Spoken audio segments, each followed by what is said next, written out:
Welcome to the Foster Friendly Podcast, where we come together to make a difference in the lives of children in foster care and the families who care for them.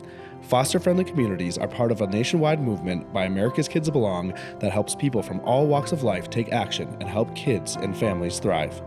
You'll hear from former foster youth, foster and adoptive parents, social workers, faith and business leaders, and other experts on how to engage in meaningful ways. Our hosts Brian, Travis, and Courtney explore inspiring stories of everyday people making a difference in foster care where they live and work. Welcome to the Foster Friendly Podcast. I am your host, Brian, and I have my affable co-host, Travis, with me. He is friendly, but he's also nervous today because his daughter is out doing her first solo drive. And so we're going to use this episode to help him get distracted from that. Yeah. And I was just going to say that. Thank you. This is a place of distraction. So thank you. And we have a story that will captivate you. So for our listeners, last week, the last episode we did was with Ashley Darrow and Selena Whitley. And it was about Ashley's story of battling with addiction and how this led to her son being placed in foster care.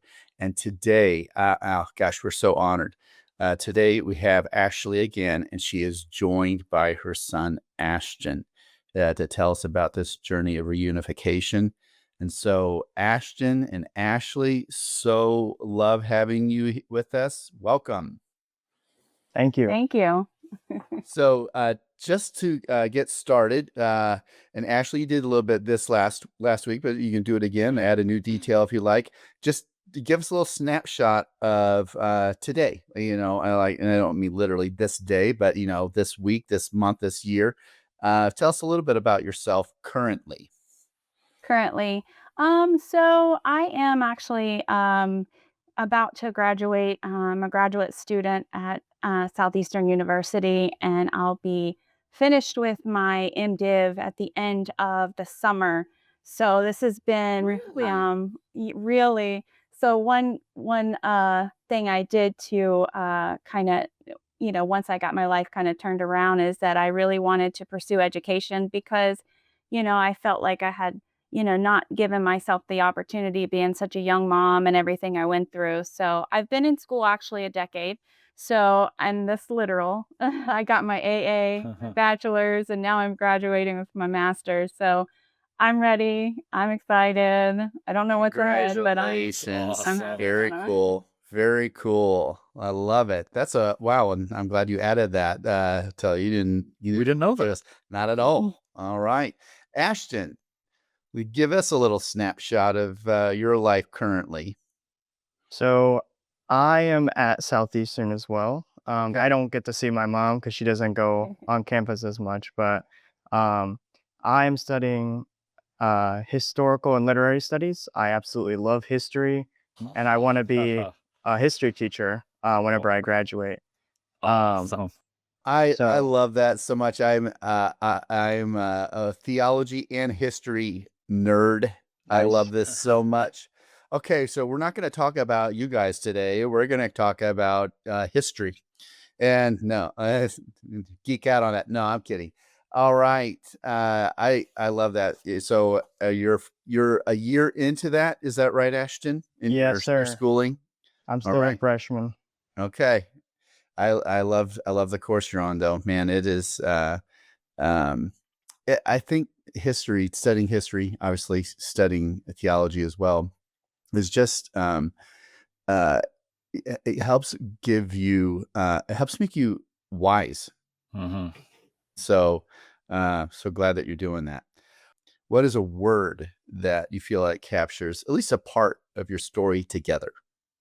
You're the word guy. Come on. I would say home. Home is probably a very big word for our situation. Yeah, and that word is it is emotive. It's not. It just has a lot of feels to that word. Ashley, what do you think? Do you want to double down on that word or add to it? I'm gonna have to go probably generic and just say love, because I felt like my fight to, regain my custody of Ashton is just because I loved him so much. And Yeah. I never knew that kind of love until I had, him, my child. And it's like, wow. So I know, Travis, what you're going through right now because you love your daughter and think what's going on.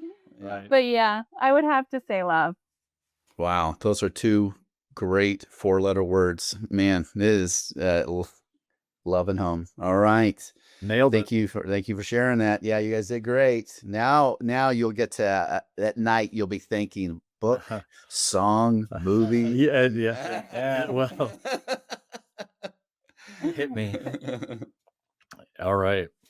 Well, we're going to get into your story and your journey. And again, we're so honored to have you on for this and be part of this with you, firsthand. So, Ashton, take us back into what you remember of entering into foster care. I don't even know what year, this was, how old you were, but just take us into that and describe kind of what you remember going in and initial feelings and memories.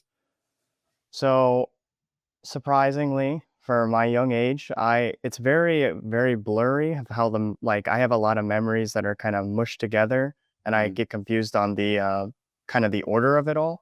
But I do remember that I believe I was 5, and we were in the hospital when I got taken away. Um, I can't remember why exactly. That probably be more so my mom would know that information, but I know we were in the hospital and a lady had come, I guess just from when I talked to my mom later about it in life.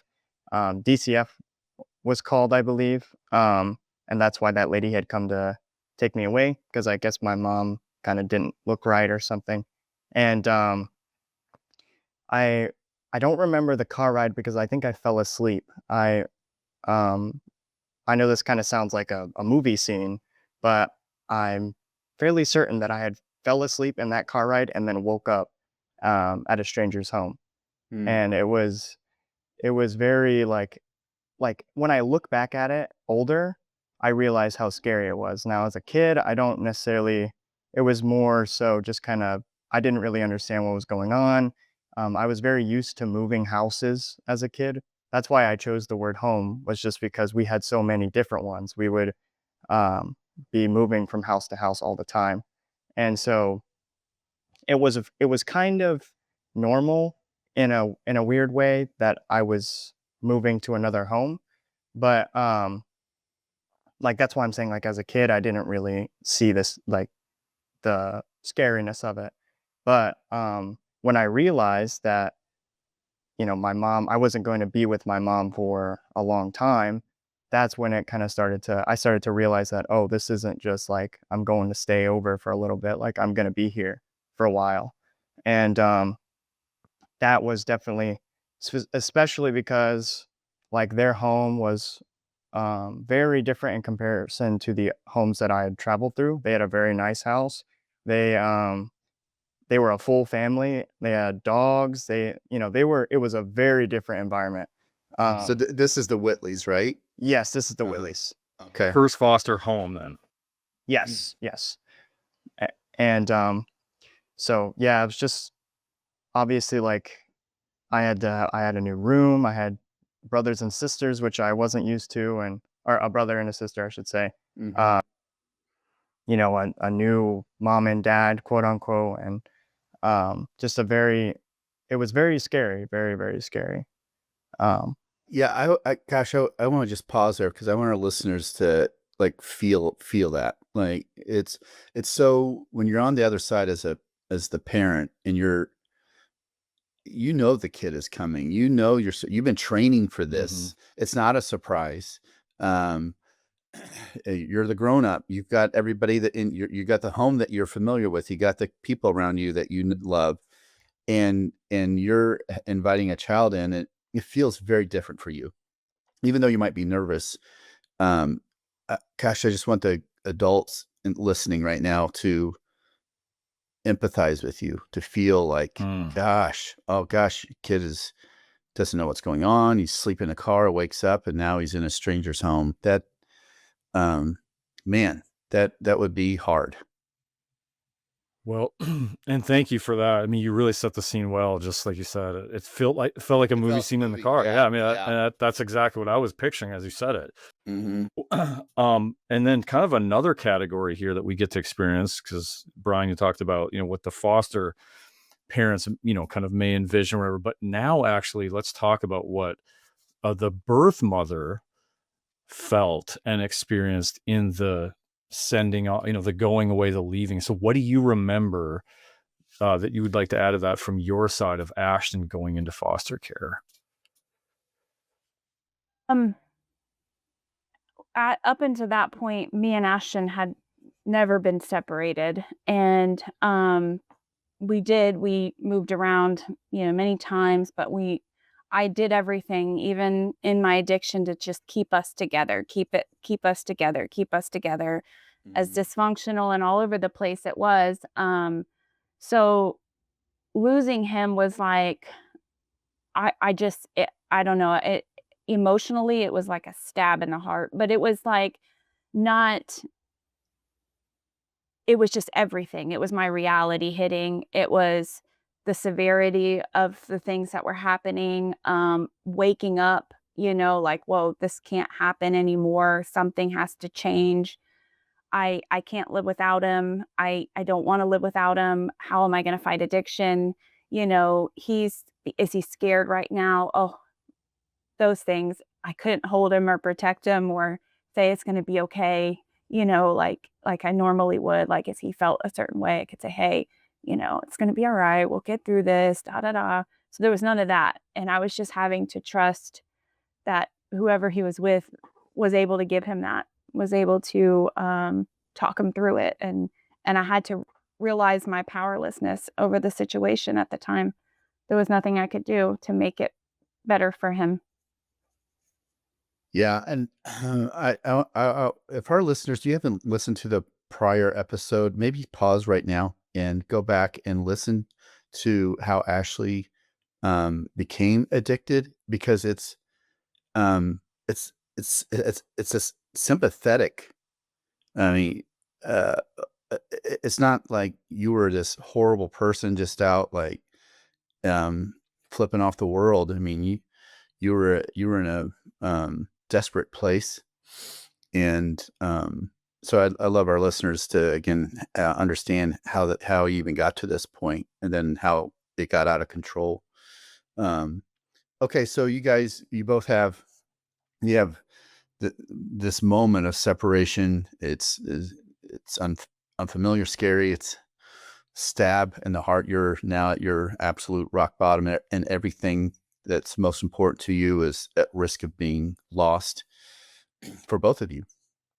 So now we're going to just go freeform here and kind of hit memories and milestones of your time in foster care, and bring us to the point of reunification. So, so you mean like just hit like some memories? Yes. While I was there? Okay. Yeah.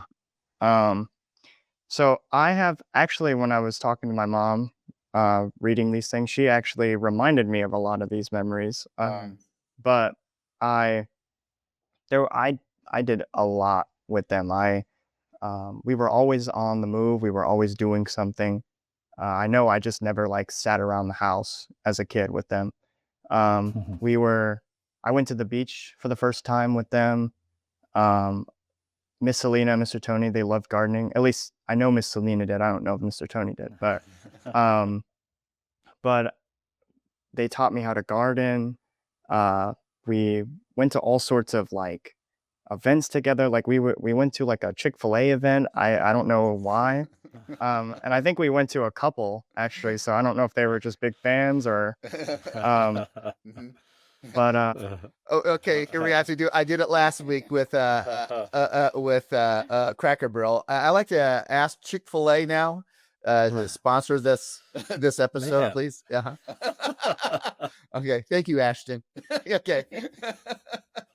So, do you have memories of the big cow walking around? yes, I repainted our faces to look like the Chick-fil-A cow. Nice. And so I you believe have you have like some positive memories, right? Yeah, it sounds like. And then you have siblings that are. yes. So I actually got really close with my sister. My brother was also, he was a lot older than I was, Mhm, so he kind of was, he had his own friends, he was doing his mhm, own thing. But I think me and I believe her name was Bristol. We became closer just because I think I was like maybe a year or year and some change younger, if mhm, I'm mhm. remembering it correctly. And so, um, I had another kid to kind of connect with, obviously, Yeah. while I was there.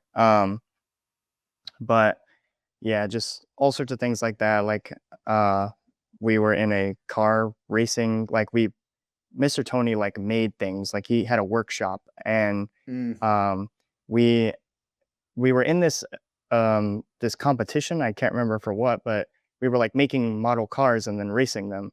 And I remember my model car was absolutely trash, and mine didn't like do anything. But somebody who had a really nice one had like bailed out or had to leave or something. So I took his place, and I actually ended up getting third place for him, and took the third place uh, trophy and stuff, and it was very interesting. That's Um, funny. but lots of stuff like that. Just kind of, Mm. we were always doing something. There was always an event. We were just, which I'm not saying as like a bad thing. Like as a kid, I got to experience a lot with them. yeah. All right. So Ashley, your time is very different, though. What you're going through, your events aren't as fun. Yeah. Yeah. No, no. No, it was a lot of addiction is messy. Mhm. I don't care how it starts, how you find yourself in there. It's messy. There's not clear guidelines. There's not practical steps. You Mhm. never know, people, and most of the time when it comes to people in addiction, there's a negative kind of stigma. They're not going to make it. They're going to go back out. They're going to, it's because it's so prevalent, Mhm. because Mhm, there's not as many success stories as there is, the other way. Mhm. And so I was just fighting and figuring out, and just really survival mode. But it helped me to know that he was at the beach, and he was Mhm. doing Chick-fil-A events, and he was at church on Sundays, and he was being a child, he was being a kid. He got to, just the word, I think I shared it last time, but it just safe. Like, I Mhm. felt okay, he's safe. And knowing that, and knowing the kind of house he was in, and the experiences he was having, and the care that they were taking of him, um, that empowered me to say, he is good, he's safe. These people seem to be for me too. When they invited me to their church on Mother's Day, they seemed to be for me too. So it was like, I finally felt like, okay, this is my chance. mm, And that's when I went from outpatient, trying to stay sober on the outside, not having a stable place to live. That was always the biggest problem, was housing. And so going into an inpatient rehabilitation center was the ticket for me, because mhm. I needed that to be able to get on my feet and to have the security on my end. So during this time that you're with the Whitleys, and maybe you don't remember, I mean, being a kid, like, Mhm. how was that a matter of, was that weeks, months? Was it a year? Like, how long was that? I think we were getting close to a year, but Okay. I don't think we reached the year mark. Okay. Hmm. And during that time, then Ashley, you're mostly in facility during I that was time. outpatient care, trying to. Mm. That's what when you go to apply at the state for help with any kind of addiction and stuff, they stick you in an outpatient treatment thing, and I quickly realized that that was not helping me. I needed more, Okay. because I needed inpatient. I needed to be away from people, places, and things, Mhm. and that I really didn't have a chance to truly get sober and truly get Ashton back if I wasn't, I hate to say it, but kind of locked away, and So so I'm curious then, what was your guys' relationship like when Ashton, you were in foster care? Did you guys get to talk to each other? What was that like? So I know I would go and visit her um, every now and again. I more so remember my visits with her when I lived with my grandparents after foster care. Mm-hmm. But I'm pretty sure I did get to visit with her. And I also, like she had mentioned, she did come to our church one Sunday, and that was, I think, Mother's Day. And I had read a verse in front of the church about mothers, and um, which was very hard for me at the time. I remember when we were practicing, um, I didn't have my mom, so it was like very hard for me to try and like memorize these verses about loving your mother and father and honoring your mother and father, and like all these have, especially for Yeah. Mother's Day. Yeah. And so Yeah. it just Wow. but I do believe I did get to visit her Okay. every so often. So then, you're almost a year at that point, and that's when Ashley, your dad, enters the picture, and he's kind of been out of the picture. And Ashton, you're feeling safe and secure in the home that you're in, and then enters your grandfather, who I guess you didn't really know. Yes, correct. So what was that like? What did it feel like now that you're having to do this again? So just in case my grandparents are watching, I love you guys so much, but I was actually, it made me very upset that I had to leave. I actually really wanted to stay with Mr. Tony and Miss Selena. I became like acclimated with them. I was comfortable with them.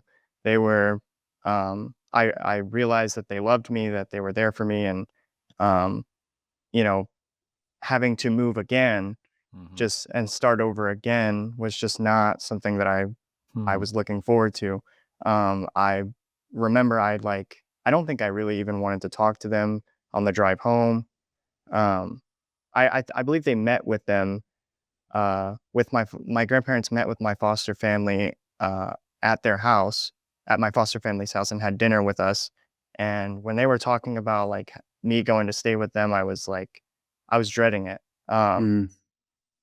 But I ended up obviously going with them, and it was a very rough beginning. Like I said, I had to get used to things all over again, a new school, new family. I was in Florida, so I was an entire state away from my mom at this point. So that also played a big part in why I didn't want to go. I was going to be so far away. At least I was still in Georgia with my mom, with my foster family. But so it was when I first moved, I didn't like it at all. So Ashley, then take us during that same time frame. Then what's your world like? Same. I was just getting grounded in treatment, and my father hadn't been in my life, and I, at that point still had animosity with him, and I was just like, how could they have done this? They took him from a safe place where I felt, okay, now I can do this, and I just really felt like this was it. And so I was kind of angry at first because it forced me to talk to my dad on the phone, and I didn't want to do that. So, and but I wanted to talk to Ashton. So it's like, okay, I got to do this. And which, hindsight looking back, it was such a gift because, I love my dad today. We have a great relationship.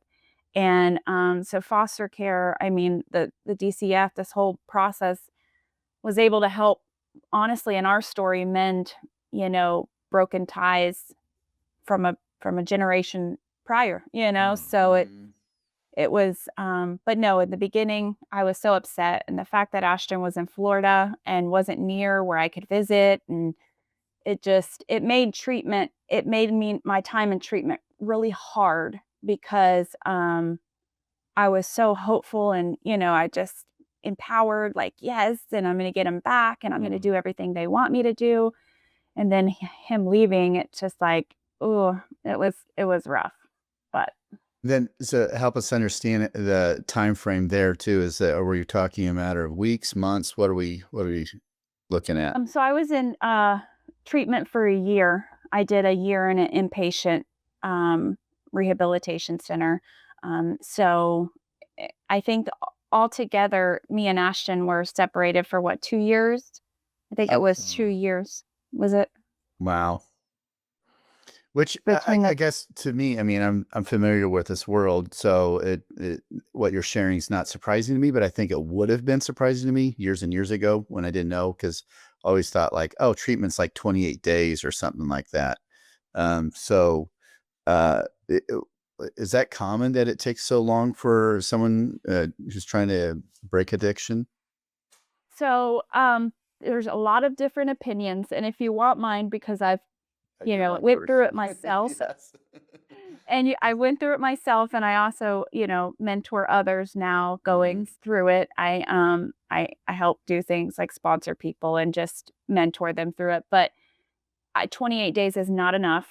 Addiction is it takes a hold of you. It's mind, it's body, it's Mhm. spirit. It's, there's so many elements that it affects, and you really have to be rehabbed. I mean, you really have to have an overhaul. And I feel like the more time you can give somebody, I think a year is perfect. It gives you time to really live soberly and learn how to live soberly, and not just 28 days. Oh, I'm good. And you get out there and you don't have the skills, you don't have the tools, you relapse. That's why relapse is so common, because I don't think people are getting the adequate amount of time. And that's why I said I made the decision to go inpatient, because if I was really going to conquer addiction and get my son back and be the mom that he needs to be, outpatient, 28 days, even 6 months, in my opinion, just was not enough. It wouldn't have been enough. Yeah. Okay. So now you've been separated for 2 years. Now let's get to the point of reunification. Ashton, you're probably what, 7 years old at this time? Probably, yep. Probably. Mhm. Okay.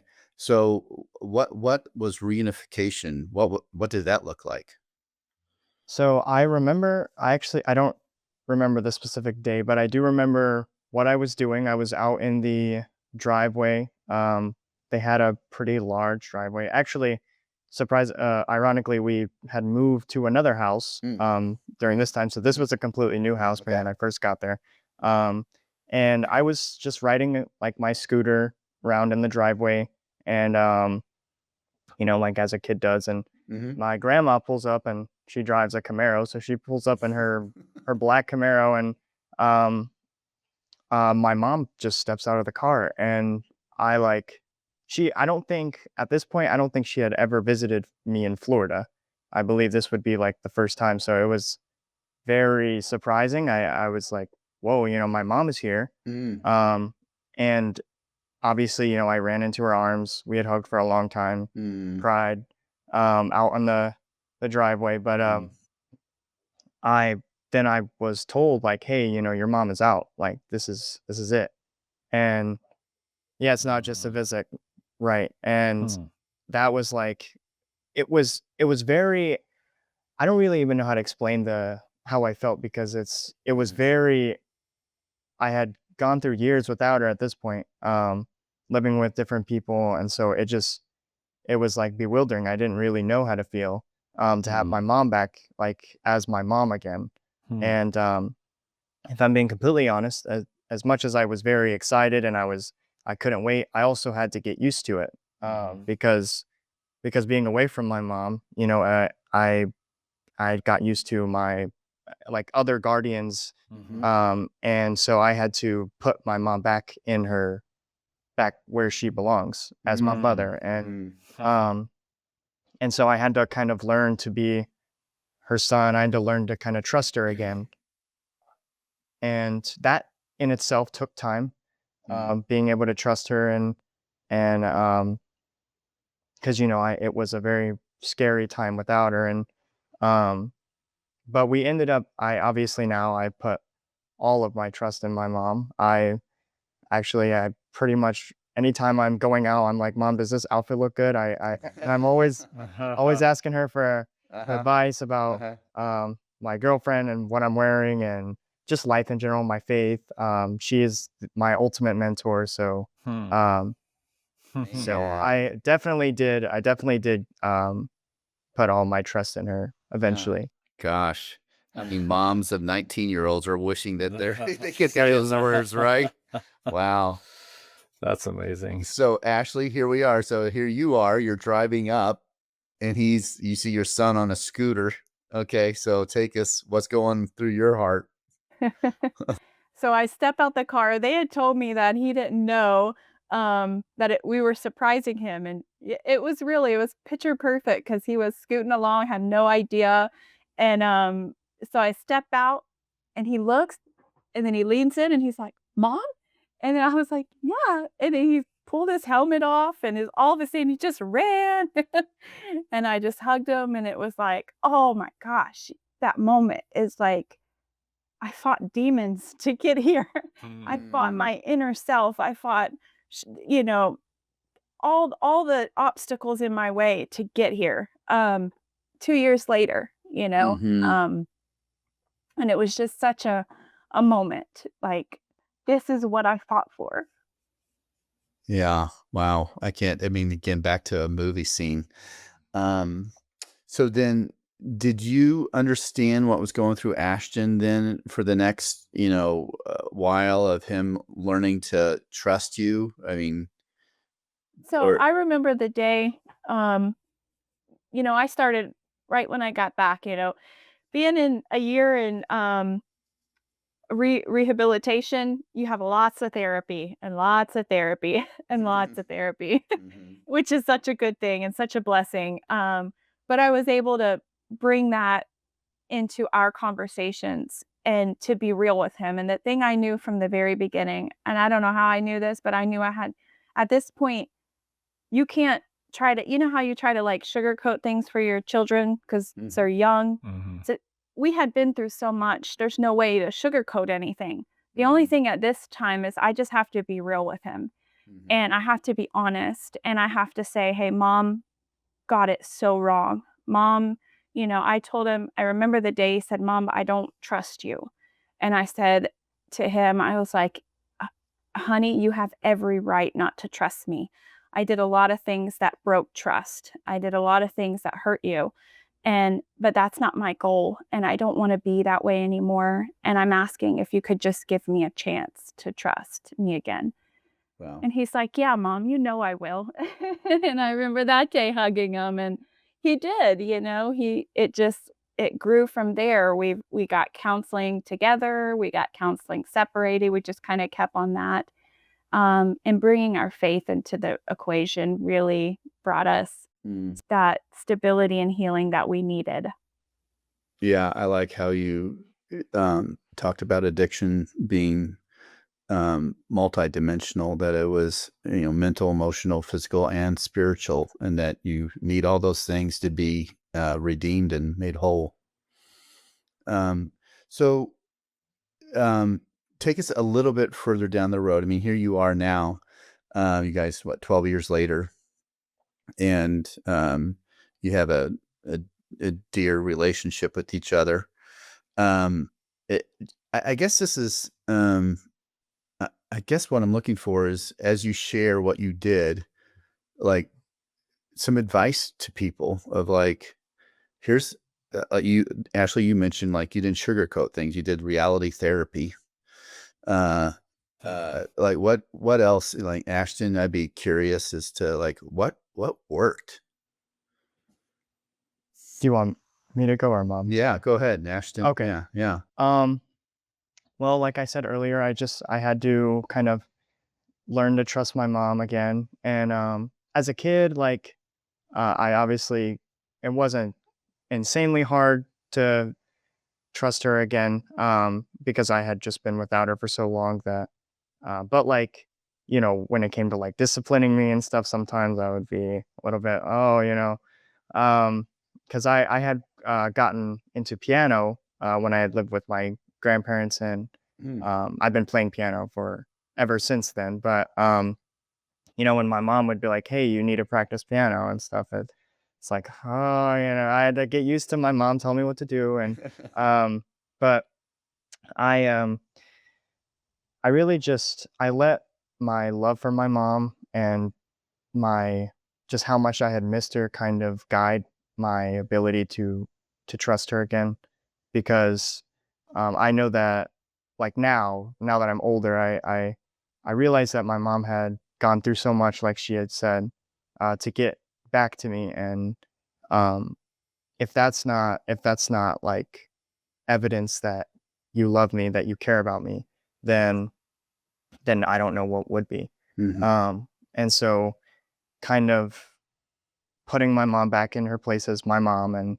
um, allowing her to guide me and mentor me again, um, was kind of the biggest thing that helped our relationship grow. I actually brag to pretty much everyone that me and my mom have a great relationship, and that um, we're very open and honest. We don't sugarcoat things. Even to this day, she will tell me that how it is, and I'm very thankful for that honesty. And um, I think just being honest with each other is really very important. Um, just because sometimes, and my mom tells me this to this day, like, if she says you can be mad at me, like, she doesn't want me to think that I can't be mad at her. Um, and just like, I feel like that, just allowing us to feel how we feel and understanding where we're coming from through those feelings, what is just really helps, in my opinion. That's so good. For me, I knew I don't know where I picked it up from, but uh, someone just, I think, encouraged me that, I understand that you have been through this and you may feel guilty, and but you can't parent him out of guilt.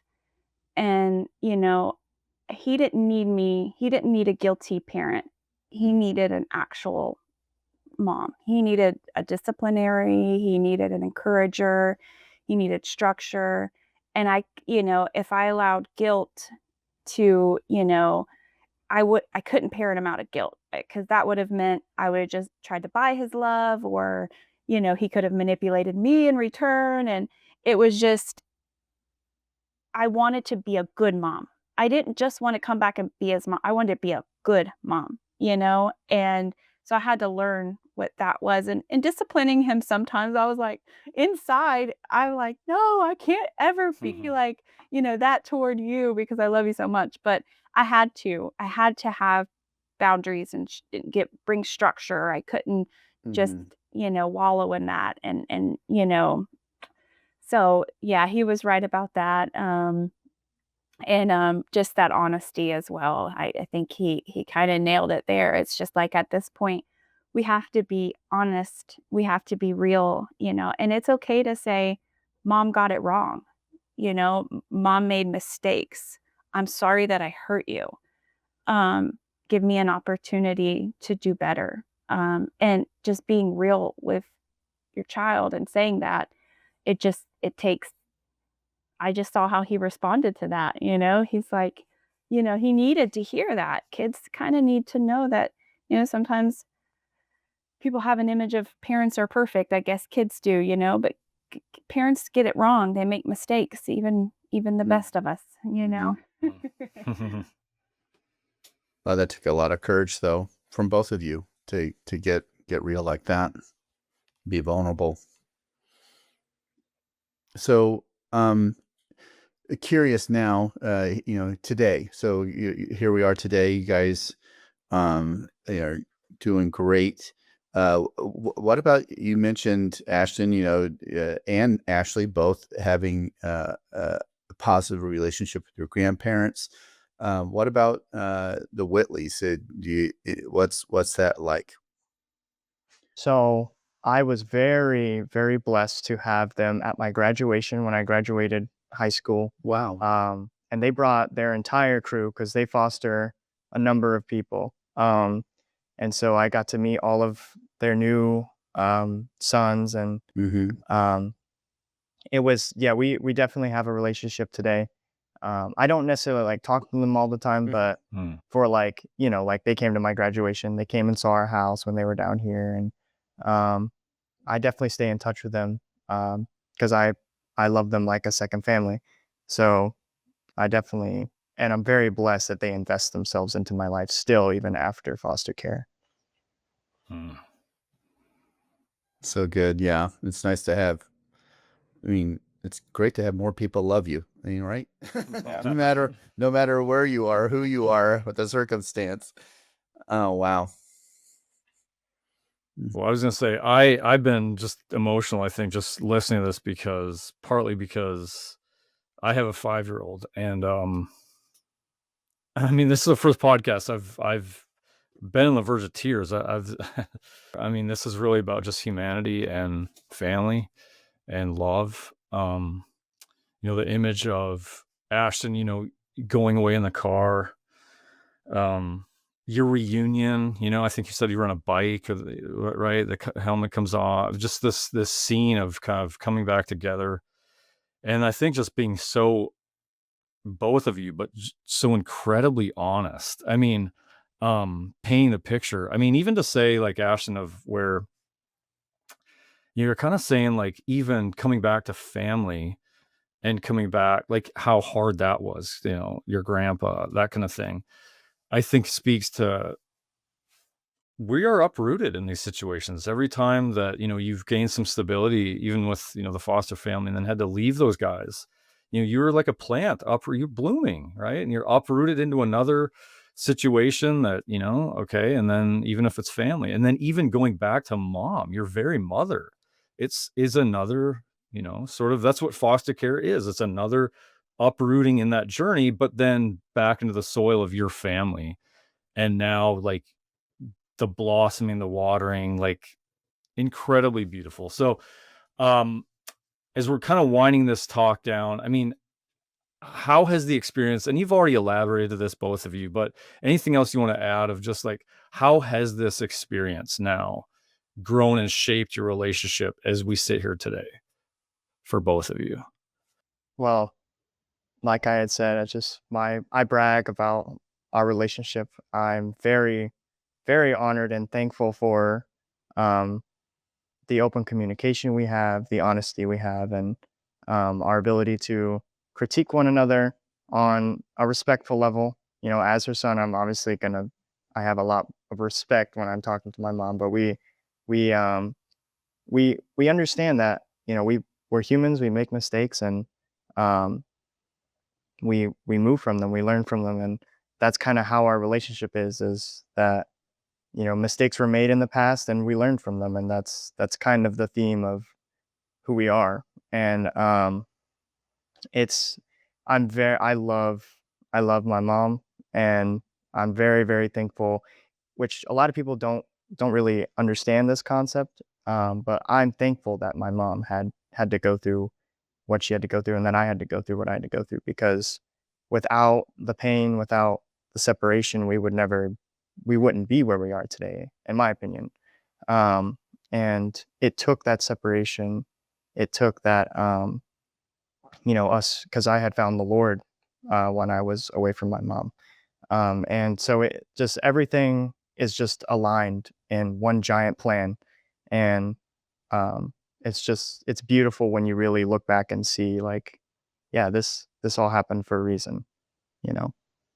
So many people can take for granted the love that they have, and you guys don't. Did you say to add to that, Ashley?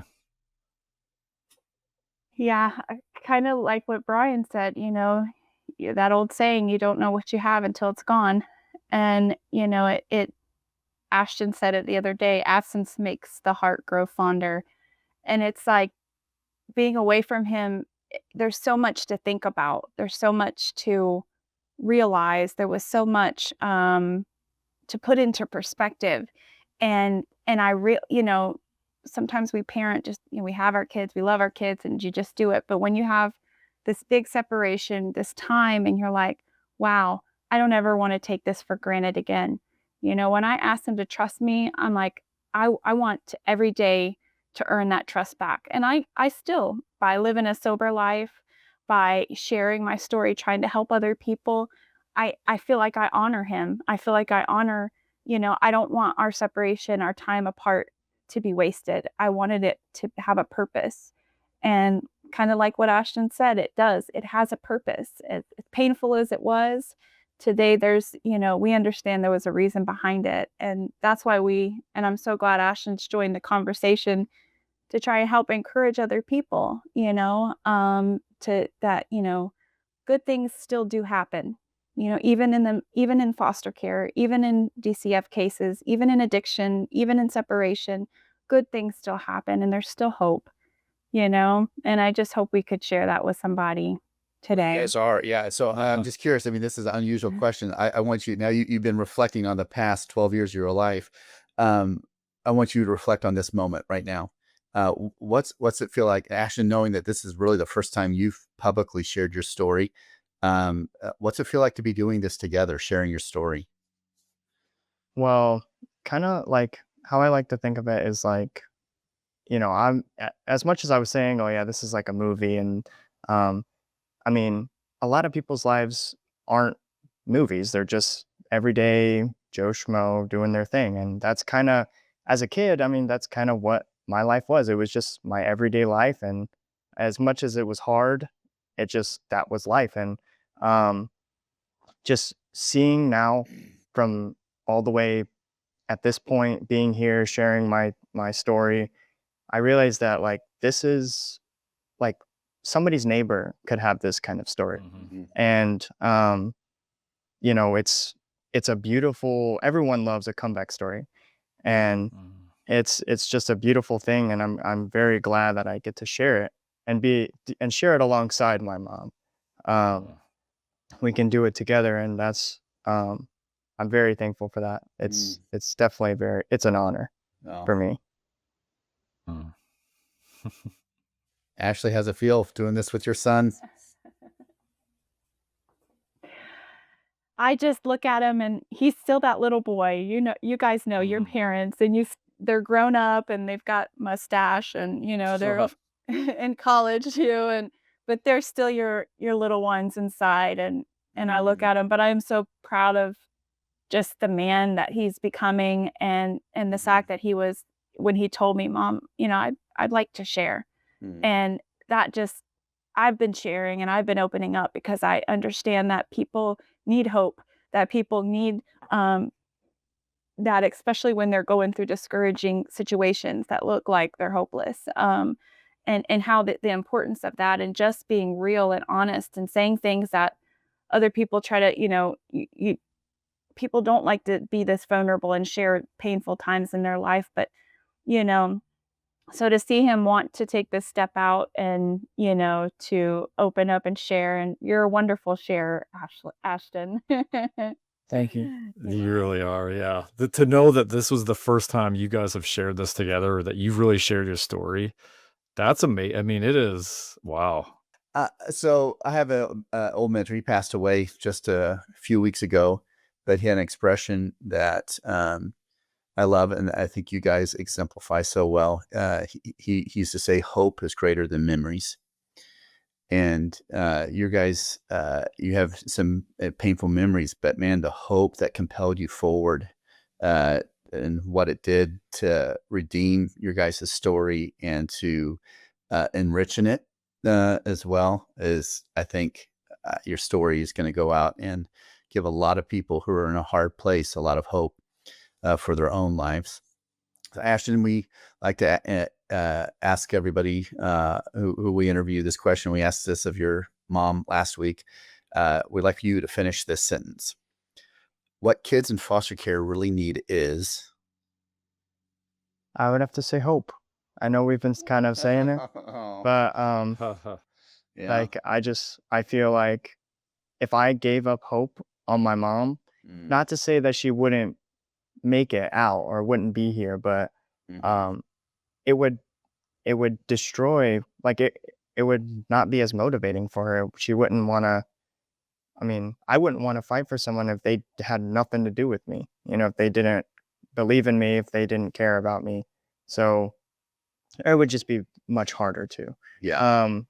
And so I believe having that hope and not giving up is what really, I feel like, for both parties in this kind of situation, um, it would aid both of them, because it's giving up is just, I feel like, not an option. Mm. Love is so much stronger than any sort of evil, any sort of problem, and having hope in that love Mm. you will see the light at the end of the tunnel. I can assure you. So good. What else can you say? I mean, I think that both you guys in this story, the beautiful thing here is it showcases, as much as, foster care is incredibly broken at times and child welfare can be overburdened. There's so many hard things. This picture of what you guys showcased and just said there is this idea that a good foster family who loved you deeply, Ashton, bought you time and gave you safety and gave you comfort and, distraction and all these things that you needed at that time. Well, mom is getting better and buying her time to have hope. Like you said, both of you guys had hope. And I mean, that is just a beautiful picture of, when this is working and how you have a successful reunification story. And just both of you, your courage to come back to this story, it's a great line that says, to be brave is to be ready to sustain a wound. For you guys, this is bravery, and you're going back to a wounded area for the greater thing, to share your story and to share hope for others. So thanks so much for that. If you haven't listened to the previous episode with Ashley and Selena that Brian mentioned, check that out. That was the previous one of this. And then we're going to have another reunification story following this episode. So Ashton and Ashley, thank you so much. I know God is going to use your story in ways that are going to help heal a lot of other people and give them hope. Thank you, Brian.